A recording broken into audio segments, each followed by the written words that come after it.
Como o silêncio, às vezes, é a mais eloquente das testemunhas, especialmente quando ele se estende por décadas, encobrindo aquilo que a fé, ou talvez o medo, jurou manter oculto.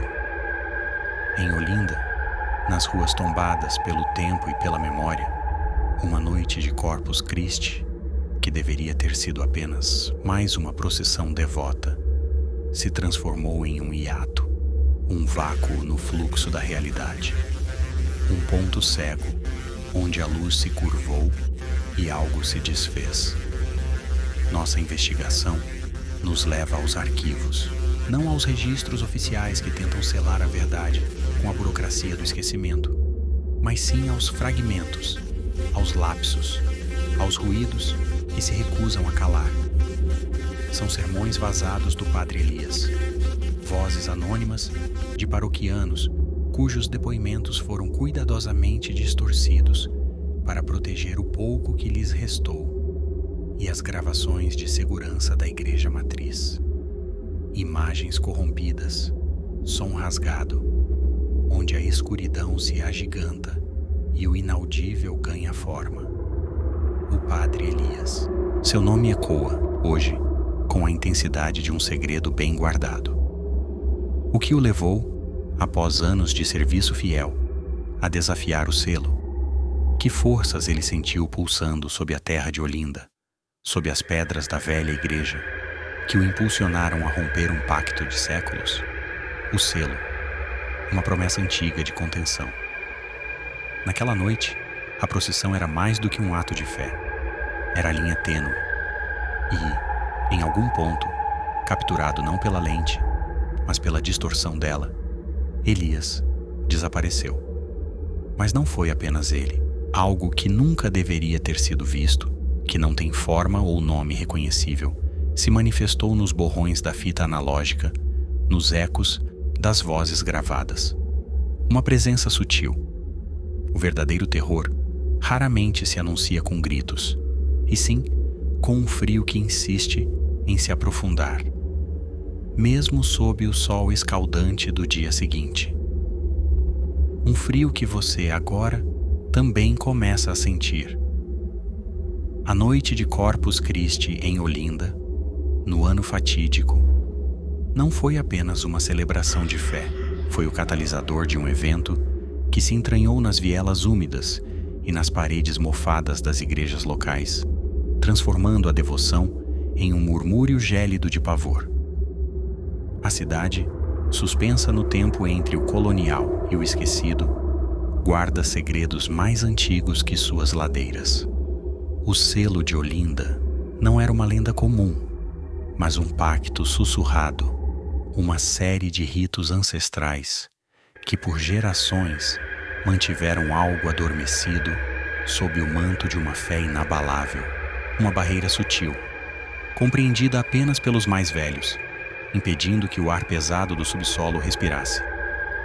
Padre Elias, em seus últimos anos, passou de um zeloso guardião a um inquisidor solitário.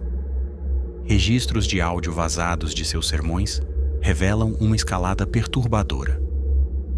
Inicialmente, ele pregava a obediência cega ao selo, mas com o tempo, a curiosidade transformou-se em obsessão, e a voz, antes serena, começou a carregar um tremor de algo mais.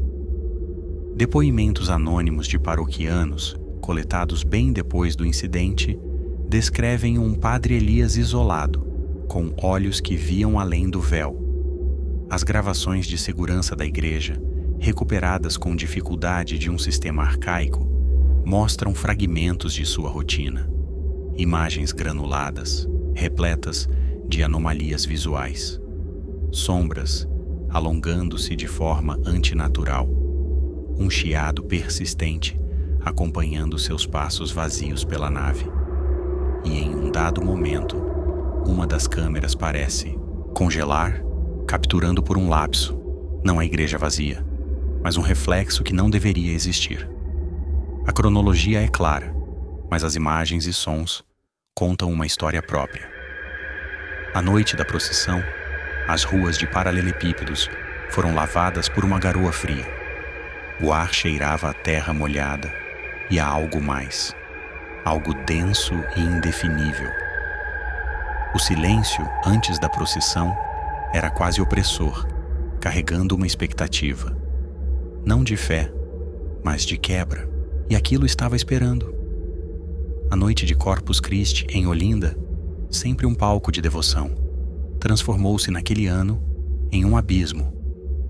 Nossos arquivos de áudio, meticulosamente extraídos dos sermões vazados do Padre Miguel, revelam uma escalada perturbadora.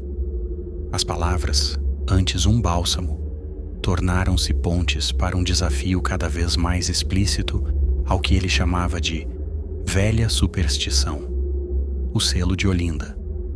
Depoimentos anônimos, obtidos em longas noites de escuta, ecoam o crescente temor. Paroquianos mais antigos falavam de um frio que invadia a igreja, mesmo em noites quentes, um cheiro persistente de terra molhada e mofo que não vinha da umidade, mas de dentro.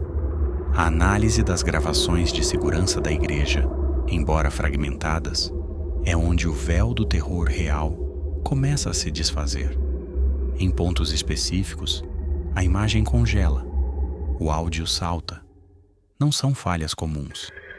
Há uma distorção geométrica, uma sombra que se alonga sem fonte aparente, ou a ausência de som em momentos cruciais. Percebemos que nas horas antes da procissão, a temperatura ambiente registrada pelas câmeras despencava inexplicavelmente.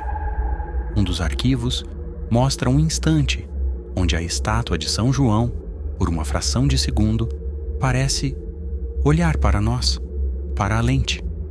Uma anomalia temporal que desafia qualquer lógica. A procissão, então, seria o ponto de ruptura. As filmagens analógicas, obtidas de um arquivo municipal, são repletas de lapsos, momentos de escuridão total, seguidos por flashes brancos. É nesses vazios que o impensável ocorreu. A quebra do selo, um rito antigo para conter algo. O Padre Miguel desapareceu ali, entre a luz bruxuleante das velas e o silêncio que engoliu os cantos. E naqueles quadros em branco, na granulação do filme, é possível discernir uma ondulação, um deslocamento do ar, uma sombra que não se encaixa, algo que foi liberado e que agora talvez esteja apenas observando. A análise dos arquivos digitais, fragmentados e corrompidos, revelou mais do que simples falhas técnicas. Havia uma espécie de eco anômalo, uma assinatura sutil impressa na própria degradação da imagem. As gravações de segurança da pequena igreja de Olinda, capturadas naquela fatídica noite de Corpus Christi, mostram a procissão se movendo com uma lentidão quase forçada. O padre, à frente, surge e some do enquadramento, como se a lente da câmera lutasse para mantê-lo em foco, ou como se algo o puxasse para as sombras mais profundas do templo. No momento exato em que o padre se posicionou diante do selo, os registros de tempo nas gravações flutuaram. Uma oscilação. Um salto que a perícia, apressada, descartou. Mas agora, em uma análise com olhos livres, ele nos entrega a anomalia. Um lapso de tempo que não deveria existir. Por uma fração de segundo, a data exibida não foi a de 2024.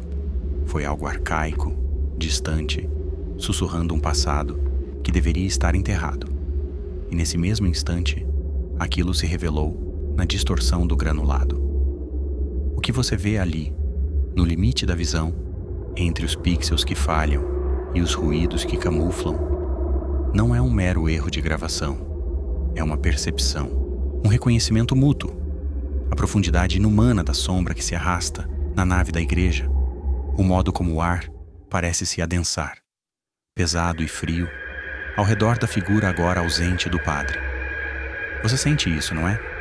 A frieza que excede a noite de Corpus Christi, o cheiro de mofo e terra úmida, que emana, paradoxalmente, da tela que você observa. Há uma consciência que espreita nesses frames corrompidos, uma presença que a ruptura do selo libertou. E agora, enquanto você assiste, imerso nas falhas e nos chiados que servem de véu, a pergunta não é mais o que o padre viu antes de desaparecer.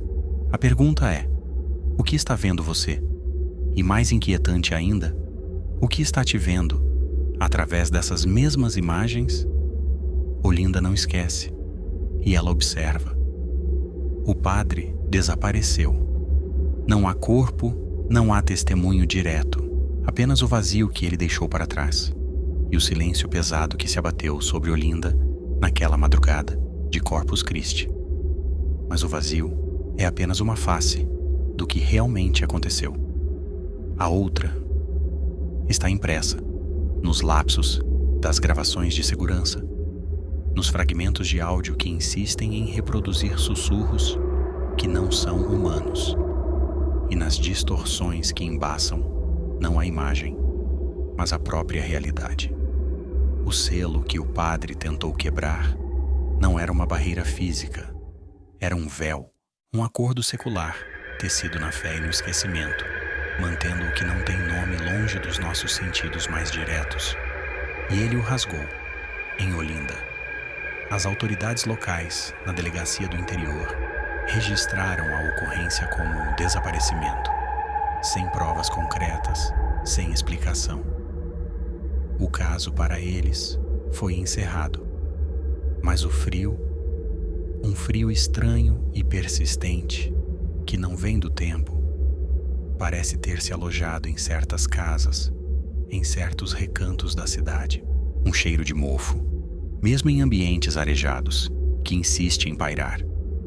Analisamos os arquivos, as evidências digitais, os relatos, reconstruímos os eventos. Vimos o que os olhos se recusam a aceitar e o que a mente preenche com os piores medos. Mas há algo a mais. Um detalhe. Um eco que não se dissipa. Olhe bem para o que você acaba de ver. Escute o silêncio que sobrou. Você sentiu o frio? Ou o cheiro? Ele está aqui, agora, te observando, enquanto você tenta entender o que o padre de Olinda desafiou.